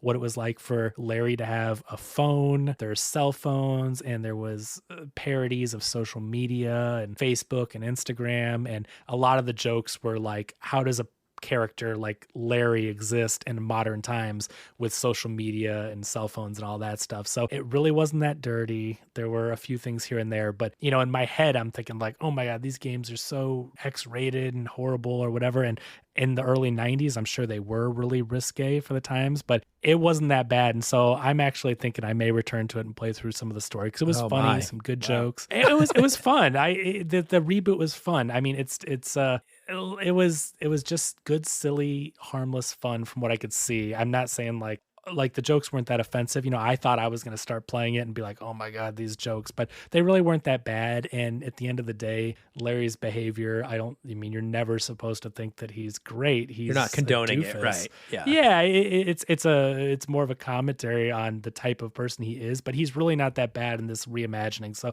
I think maybe they kept some of that in mind because it was just in 2018. So I don't know if I'll play through it anymore, but I'm thinking I may return to it at some point. But for what it's worth, Leisure Suit Larry 1 through 6 do not play on your Steam Deck. The reboot, I think it worked fine. So do with that what you will. Awesome. Wow. Well, man, a lot of stuff you got in. That's some good topics. Before we wrap up, maybe we can go through this pretty quickly, but I did want to briefly ask you guys' opinions on some TV shows that we seem to be having announced on a reoccurring basis over and over from the gaming world. So we have known about quite a few that are coming. We've known about things like the Cyberpunk 2077 anime that is going to be happening. At least I knew about it. I don't know if Kevin did. I'm assuming he did. If he didn't, you should be excited. I was not familiar with that, no. That's right. So there is an anime coming for Cyberpunk 2077. I want to say an anime coming for Tomb Raider. There is The Last of Us as well. Of course, that's not an anime. That's a live action that is in the works. There's a whole slew of TV shows that have been announced. There's a Far Cry. I believe it's an anime style as well that is in the works. There's some Resident Evil animated stuff in the works, as well as a live action series in the works. And then we got news just the other day that 3 more major Sony properties were getting TV shows. Those being God of War, Horizon, and Gran Turismo. And they've all been sort of farmed out to different streaming services. And so I just wanted to know, are any of these TV shows catching you guys' attention? Have you watched Halo even? Like the one that is out? Do these excite you? There's one for Twisted Metal. Get this, the Twisted Metal show, which who knows why there's even this should not exist, frankly. It makes no sense to me why we need a Twisted Metal show. But it has Nev Campbell, Anthony Mackie, and now Will Arnett just got cast in it today. Like, what? I cannot even. Will Arnett is going to be Sweet Tooth, which I believe is like the ice cream truck.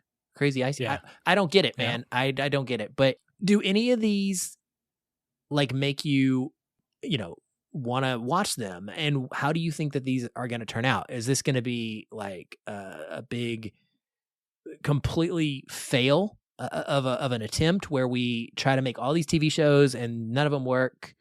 Or is this the start of something cool? I don't know.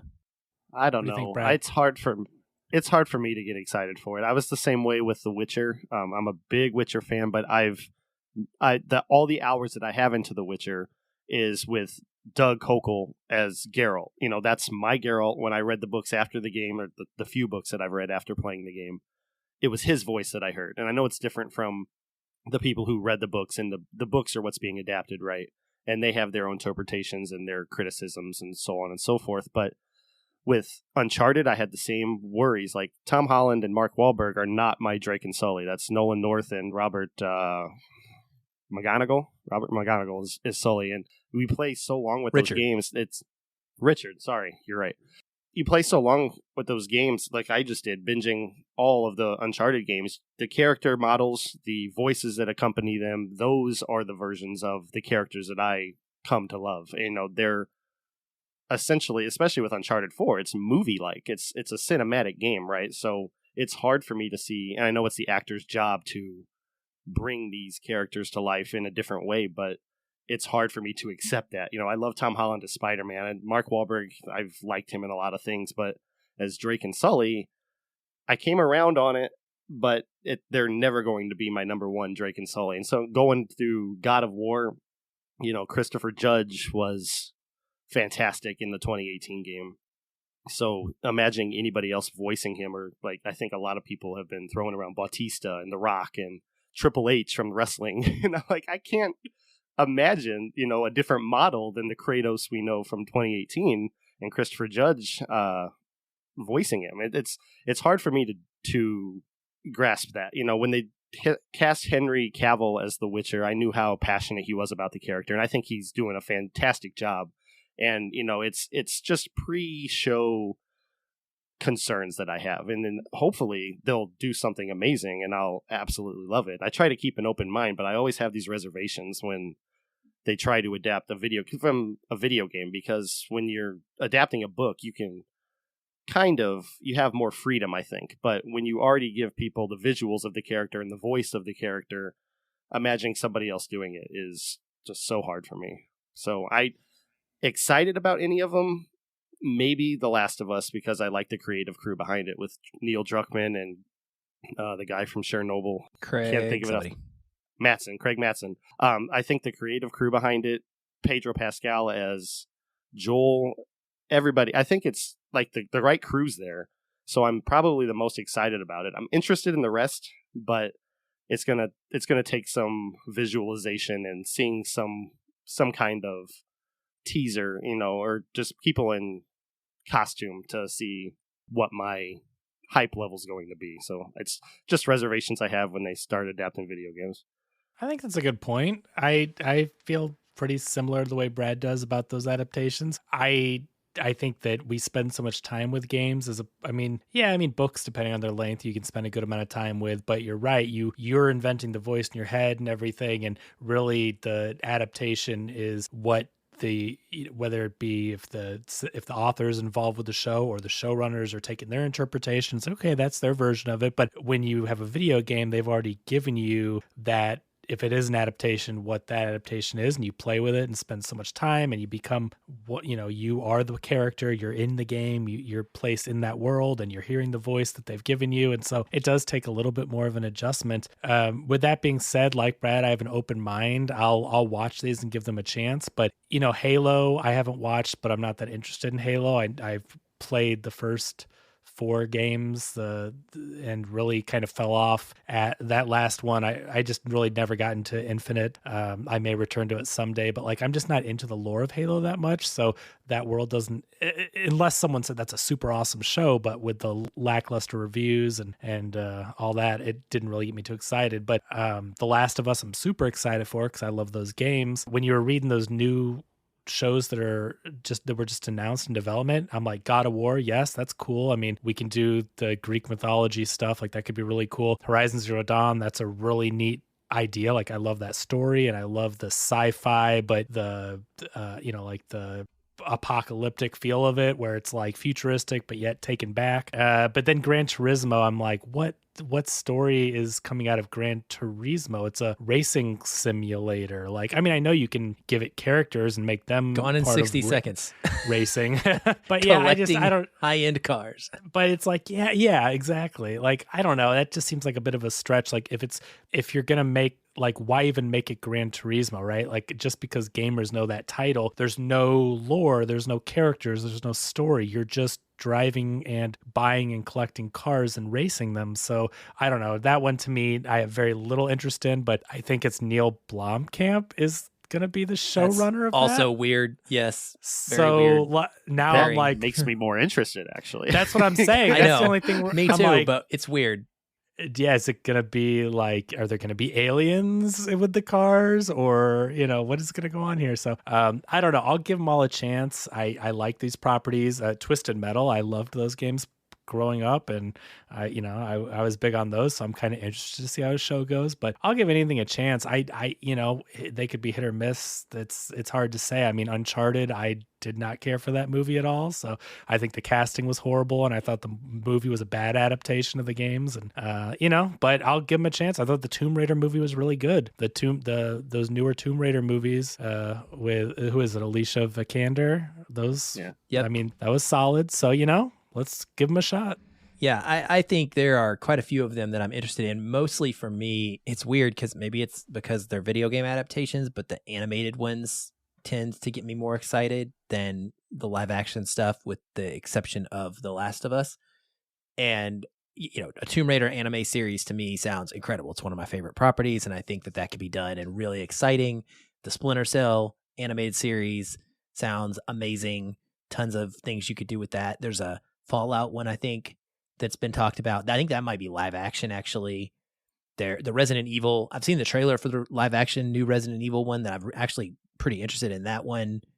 There's the Cyberpunk one. If you're going to do it anime style, I think that's perfect for that. Kind of maybe it's going to have like that Tron TV show feel, Tron Uprising, I think it's called, or Uprising. I can't remember the subtitle for that, but it'll have that feel to it. So for some reason, I think I'm more lenient when it comes to the animated adaptations than I am when it comes to a live action adaptation, because it's just hard to translate these worlds that we're so used to occupying ourselves, and many of them that just don't exist. And for them to, if they don't have an enormous budget to do it right, that's what makes me think The Last of Us has a chance, right? It's a fairly grounded story. It doesn't have a bunch of sci-fi elements to it or crazy video gamey type of big blockbuster action explosions and stuff. It's on the ground in the woods. It's a journey. It's moving from point A to point B, going on a trip. And so it'll be easier to manage that in a live action update. The God of War one, I don't know. I don't know what else. I guess you could go off and tell other stories, but I would rather just play those other stories like I do in the games. I love movies that are in that setting. I absolutely adore mythology, so I eat up all of them, but they're not good. The Wrath of the Titans, the Clash of the Titans movies, like I watch them all, but they're not great movies. And so I just feel like we're going to get another kind of B-level version. And then why would you do that to my beloved character? I just want to go replay the game. And then Horizon, I actually think has a lot of potential. Ever since now, Sadie Sink is in Stranger Things, and she's a redhead, so I'm going with the low-hanging fruit there. But I think that she would be a phenomenal Aloy, and I think that world has don't you think, like, there's a lot to explore in the Horizon world, in my opinion. Like, it feels... How about Isla Fisher? Expanse. Well, yeah, there I would always I don't know about be okay with more. I don't know that she would... Yeah, I don't know how she would do with rough, like the roughness of Aloy's character. I mean, I'm sure she probably could, but I think of her as a very gentle, soft kind of person. But yeah, I don't know. I'm again mildly interested in these.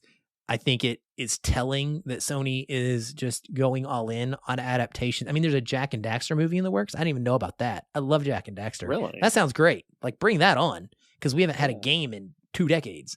So if you're not going to give me a new game, then give me a movie. I'm okay with that. But I feel like many of these are just going to bomb, and it's going to start a whole new conversation about just the same thing we've dealt with forever of why do video game movies suck? Why do video game TV shows suck? And gamers are never going to be happy with them. And that's the audience. So like, I don't know. I think The Last of Us will prove that wrong. And it's likely that much like Top Gun Maverick, Hollywood will learn the wrong lesson from it. And it's the exception. And they'll be like, well, we need to make it the rule. And they can't. So maybe not. I don't know.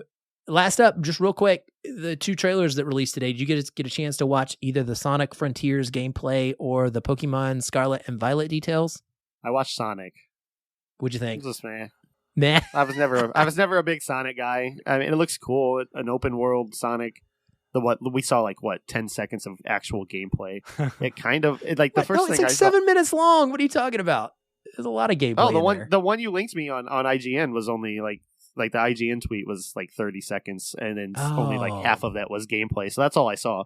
But yeah, okay. I'll check out a larger scope trailer of it. But what I saw of it seemed cool, but I don't have the nostalgia for Sonic. Our household was always a Nintendo household until I convinced my dad to get me a PlayStation. So yeah, it looked neat. It reminded me kind of like the environment looked like Breath of the Wild, maybe a little bit of Horizon, but yeah, we'll see how it turns out. Maybe I'll get it, but it's unlikely at this point. I thought it looked cool. I'm not a huge Sonic person either, but I really enjoyed some of the newer Sonic stuff, like Sonic Adventure on Dreamcast. That was one of my favorites. So, and of course, I played the original stuff on Genesis. But I'm okay with taking Sonic to a different type of gameplay and having it be open world. I do think there were a lot of elements that it looked and felt kind of like a Breath of the Wild game. And I joked about the Horizon Zero Dawn because there's a point where Sonic was climbing up this, what looked like the giraffe creatures from Horizon. So I'm like, it was kind of funny how it reminded me of those. But yeah, I'll give it a shot. I mean, I'll try, me, I'll pretty much try any new game. And so I have nothing against trying something different. I'm actually more excited that they're taking Sonic from being a 2D type of side-scrolling game. I mean, give us something new with the character, because it's a very fun character and obviously has stood the test of time. And now I think with the success of the first movie is probably what spurred them to do something more advanced with the games and do something a little bit different. So let's see where they go with it. Yeah, I liked it a lot. I thought it looked really good. And this was billed, the longer one, Brad, as a 7-minute one, as highlighting the exploration aspect of the game. So there's no combat in this first look, and I'm curious how combat is going to play into this. But from the puzzle solving situation and just the world traversal, yeah, I mean, it's very clearly it's Sonic Breath of the Wild, and that's not Nintendo knows that. They're developing it intentionally to be like that, and that gives me a lot of pause and makes me nervous, because again, it's that whole we need to replicate this thing that you guys loved with this other character. And it doesn't necessarily always work. I mean, why is Sonic climbing towers like you do as Link? You have to have, it doesn't make a lot of sense, because you have these very specifically designed towers. Like this tower that he is going up, it has certain walls have to be a very certain way so that he can run up this particular side. And there's a perfectly placed bounce pad so he can get up onto it. And then there's a ramp up on this little corner of it so he can get up to the next section. No tower would look like that, is my point. It is entirely designed in a way that allows you to get up it in a neat function, right? So it's not because in this world you've got the Sonic Hedgehog creatures, and maybe they're the ones that do the maintenance on all the towers. They've got to spin and bounce up there. But they would just go straight up and down. I'm saying, you know what I mean? I get it and I like it. I just wonder if it's going to be, if that's an example, if it might be too forced, But it looks fun to me. I loved the idea of him going up this tower, and there's a portal that he finds at one point, and he runs in it like a hamster wheel to kind of fire it up, and the different speeds he moves at across the trailer, when he's traversing the world versus when he's kind of going around some of the picking up coins and stuff. It feels like you might have different speeds for Sonic. I don't know if you're gonna have one or maybe that increases throughout the game. It was kind of wild too, seeing all of the tracks in the sky. Just and in the brief video that I saw, I'm going to definitely check out the longer one. But in the 15 seconds of footage, I saw just squiggles in the sky. Like, okay, those are clearly for him to go grind on, or roll, whatever you want to call Sonic's ability to get up in the sky and traverse the world. But I'm interested to see how that actually plays. Yeah, I mean, I am too. I'm not like, it's not a day one buy for me by any means. And like, it's funny because all three of us are saying we're lukewarm on Sonic overall. I never got into the Sonic games. I didn't care for that kind of gameplay. I'm interested because it's open world and because it's not like this skill-based speed go through this. Like I very much more would like to just run around. It feels more like the Pathless to me. And that's what I want it to be like, is the Pathless. Just this world with a whole bunch of different elements that are out there that I can go around and jump on them and do cool moves and stuff whenever I want and not be linear pushed into a level, left to right. Now, what if Sonic has to gather pages from an instruction book, but they're in Sonic-ese, and you have to gather them all in order to find out what to do? Then it will be a very bad game. And... oh, no. Don't do Tunic dirty like that. Oh, my goodness. Pokemon, Brad, you said you just watched Sonic. Kevin, did you get a chance to check any of the Pokemon stuff? I didn't catch that, and I'm not a huge Pokemon guy. Oh, okay. That's not on my radar, unfortunately. Okay. Yeah, there's a new generation of Pokemon in this Scarlet and Violet that's coming out, so I know a lot of folks are really interested and excited about that. There was some new reveals today with the starters, who they're going to be, what they look like, what the two legendaries are going to look like. It's really interesting because one of the versions, the Violet version, almost looks futuristic. There's like a hipster professor, and he's wearing like a vest that looks like it's very techy in nature. And the legendary dragon almost like has a jetpack on it, whereas the other version, the Scarlet version, has a professor that is wearing an outfit that is more akin to like from Arceus, where it's like a past version, like a less technologically advanced society, and that dragon looks more like a motorcycle. So I wonder how this past present mechanics might play into this game in some way or in the story. It's going to be fully open world for the first time, so they've dabbled with that in previous ones, but it looks like you can just go anywhere and you can tackle any gym in any order you want. There's going to be 4-player co-op, which is really interesting. I'd be curious to see how that gets implemented. That could be neat.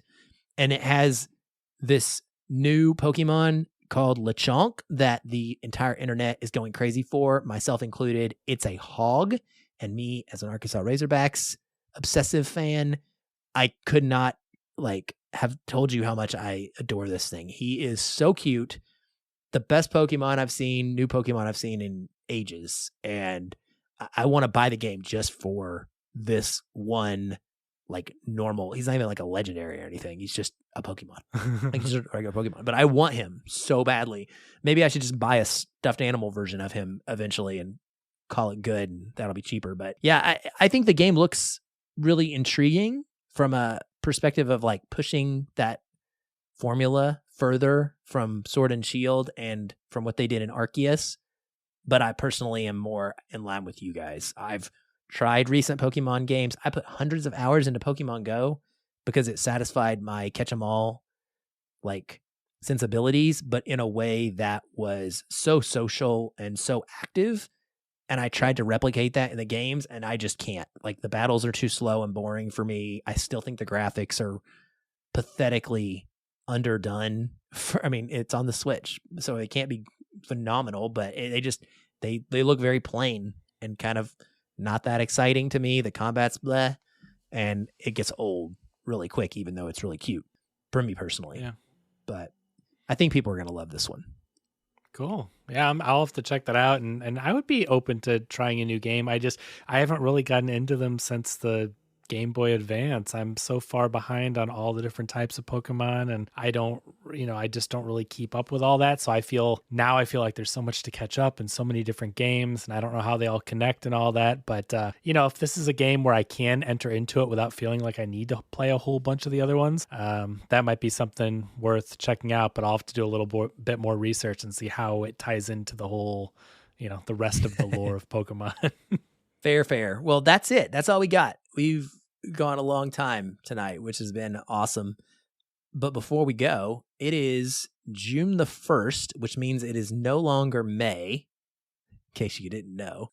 And that means, Kevin, that we have something to do.